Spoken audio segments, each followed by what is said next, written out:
This is the Grow My Clinic podcast by Clinic Mastery, where we help you deliver amazing client experiences to grow your clinic.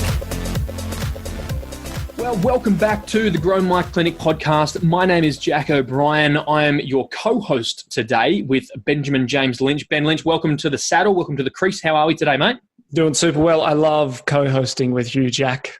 I love it. Oh, it's just like old times, isn't it? It's been a while between drinks, actually. So we're going to have some fun, listeners. Thank you for tuning in today. We're going to keep this episode jam-packed, full of energy. I'm aware that if you listen to this on double speed, you won't be able to understand me, and it will sound like Ben is just talking at his normal pace at double speed. Nonetheless, this will be rapid fire. We have two new segments to roll out on the podcast today. Two new segments. In this type of a show, a co-hosted episode with Ben and myself, we're going to be talking about our recent experiences, whether that's an online e-commerce experience, a service-based experience, and we're also going to talk about our learnings, what we're reading, what we're immersing ourselves in that we can then pass on and transfer to you guys. So, Ben, let's take it away. Can you share with us a recent experience? Oh, don't get me started, Jack. You know I love talking about experiences. Where am I going to go with this? Coffee. Always. Of course. Always. Recently, I was in Melbourne. I was meeting a whole bunch of Clinic Mastery members, some of the partners that we work with. And Melbourne is the coffee capital of Australia. I absolutely love going there and doing a cafe crawl, not a pub crawl. Maybe some people would love a pub crawl, but I'm a cafe crawler. So getting around to all the notable places. I love the coffee, but one thing that I've always loved is the experience of a cafe and watching how people evolve. I mean, when you say I'm going to meet, a friend or a referral partner, whoever it is, you often say, let's meet for coffee. So I was at St. Ali over in Melbourne, a notable cafe in Melbourne, and they brought me out this filter coffee. Now, they had a couple of options to choose from, but they educated me about the options and actually asked for my preference, like what sort of type of coffee do you like? And so I tried to describe it very poorly. I was like, yes, something tasty that's a little bit fruity. Use all the fancy words. Yeah. Like I pretend I'm a snob, but not really. I have no idea. And I was like, yeah, something more fruity. And they're like, the Guatemala. That's of course. Yeah, of course. Well played. So I got the Guatemala, but they brought it out in the cup and they had a little card with it as well, broke down some of the tasting notes, just some little cool fun facts about the coffee that I was drinking, and then described it to me as I drank it, and then came back and checked and were like, how's your coffee going? I was like, great, fantastic. And like, hey, if you're up for another coffee, I'd recommend you try this. It's a really good evolution on the palate of fruity to a bit more bitter. I reckon it'd really complement nicely. So my learning was that they did just little things. Number one, they asked for my preference, which I tried to articulate. And then what they did was they described what they were doing and gave me a bit of context around what I was about to experience and drink. And then they checked in on me. So again, it always comes back for me, Jack, that it's sometimes just the small 1%ers and the personal ones, like how you doing, that really make a difference in giving people the opportunity, whether they want to ask a question or do something, just giving them the opportunity is really powerful. So that's my experience. Learning and action would be to follow up with how people are doing and see, does it make sense what you've described? Are there any questions? And just ask them multiple times. See if you can help. Right. And I think that distinction of multiple times is critical because we don't often get the honest answer or the most transparent answer on the first go round. You need to keep poking, keep digging. Well, let me ask you a question first. Listeners, have you ever bought something from a shop that is further away than the closest option because you knew the experience would be better or different? And I had this experience for myself. I have two favorite cafes. I have a number of favorite cafes locally. One is close and it's awesome. They do fantastic coffee, but it's nice and close and convenient for the quick, 5-minute race down to get a beverage. I also have another favorite in a large shopping centre that we frequent. And both of them are fantastic. One's 2 minutes away, one's 12 minutes away in a shopping centre. What I needed, Ben, was a gift. A piece of coffee equipment. Again, it all centers back to coffee, but I needed a piece of coffee equipment for a gift, a special filter piece of gear. And so my favorite, the closest cafe, did not stock this.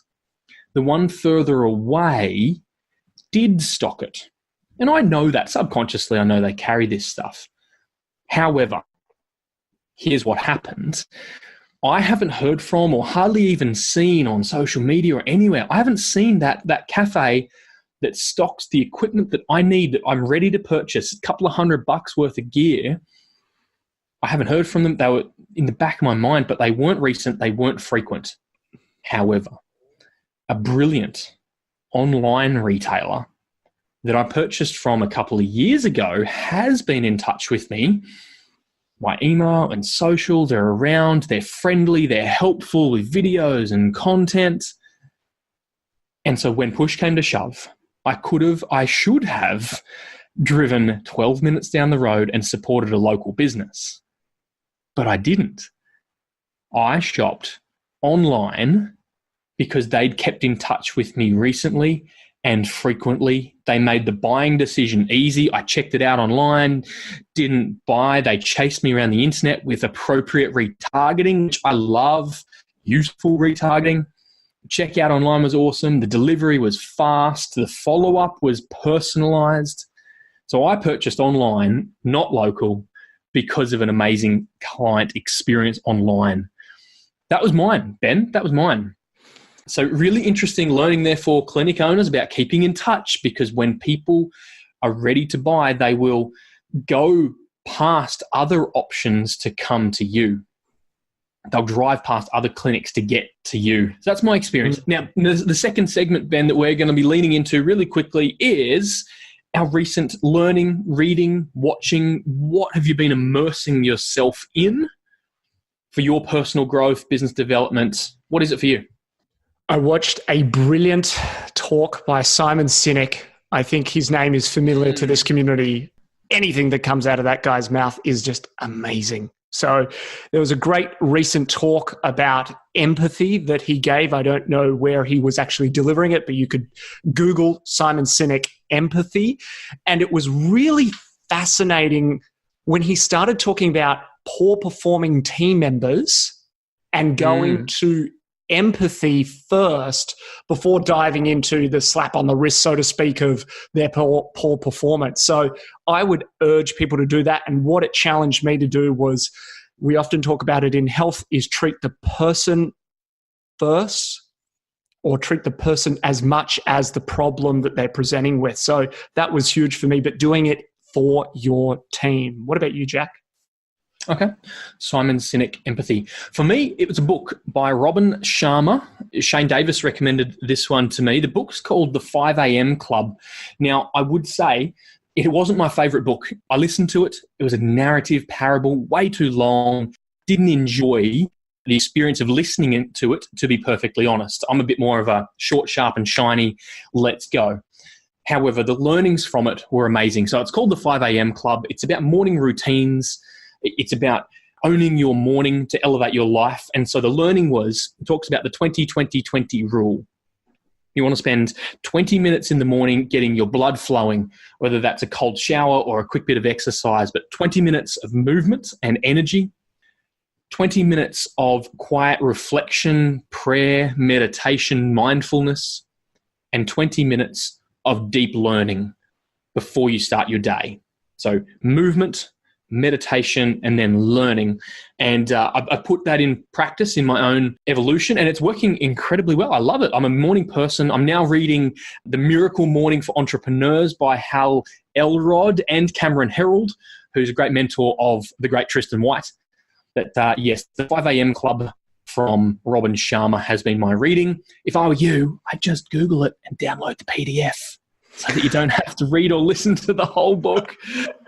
And there's plenty of YouTube summaries of it as well. So there you go. Yes. Ben, thank you for joining us for this episode. We're going to be doing a lot more of these experiences and learnings to share with our community.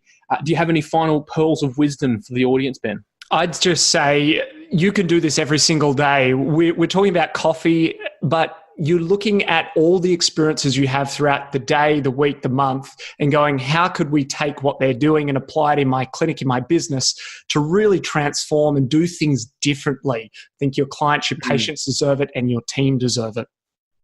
Love it.